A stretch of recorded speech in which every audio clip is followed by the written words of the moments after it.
د موټک وهلو یا خود ارازي د پرېښودلو 30 ګټورې لارې.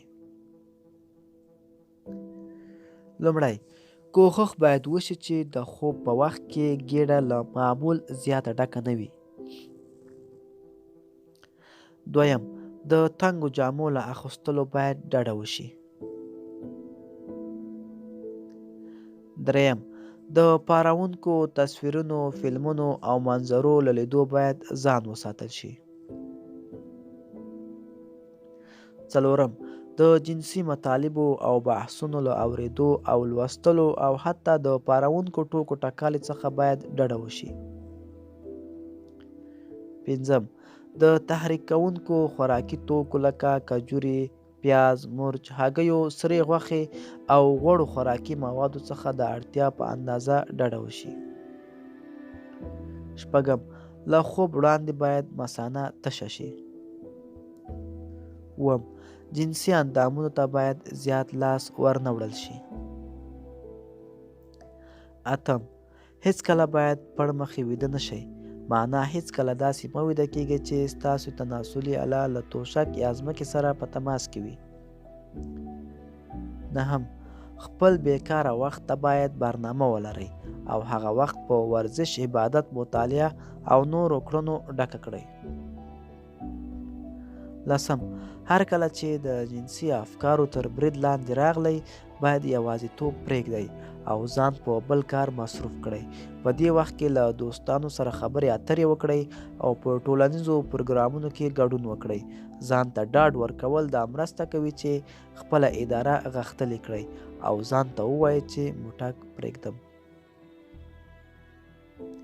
11، په هغه وخت کې چې د موټک وهلو لپاره تحریک پیدا شي خپل فکر په بل لوري بدل کړئ. 12، له بې ځایه فکرونو څخه ځان وساتئ او ځان په ګټورو کړنو لکه مطالعه، ورزش او نور بوخت وساتئ. 14، یوازیتوب د موټک وهلو لومړنی لامل دی، نو یوازې مه کینئ.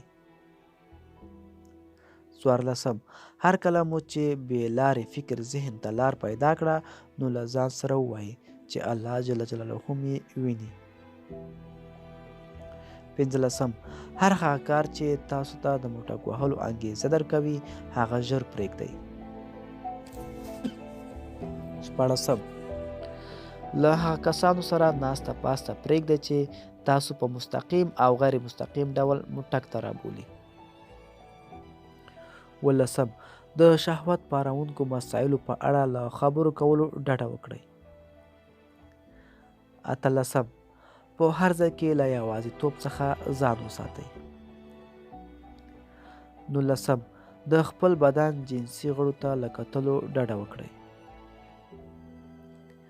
20، له نورو سره له بدني اړیکو ډډه وکړئ ولو که د ټوکو ټکالو په پار هم وي.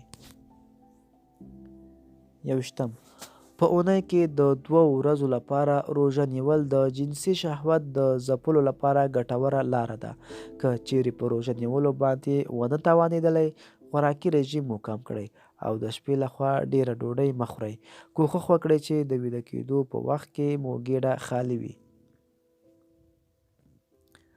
22، د شپې لخوا مخکې له خوب څخه مطالعه وکړئ او له پوره جامو سره اوده شئ او له خوب کولو وروسته بستره ژر پرېږدئ.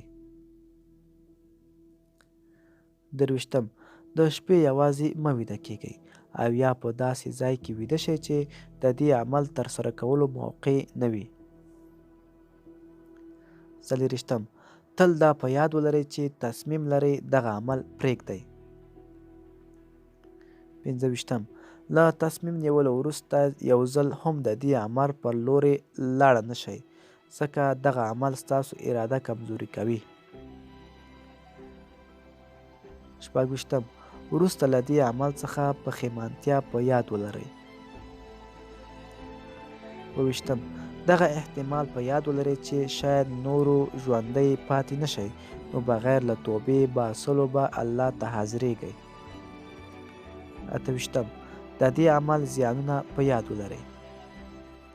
29، د یوې شیبې د خوند ترلاسه کولو لپاره د الله جل جلاله رحمت څخه ځان محرومه کوئ.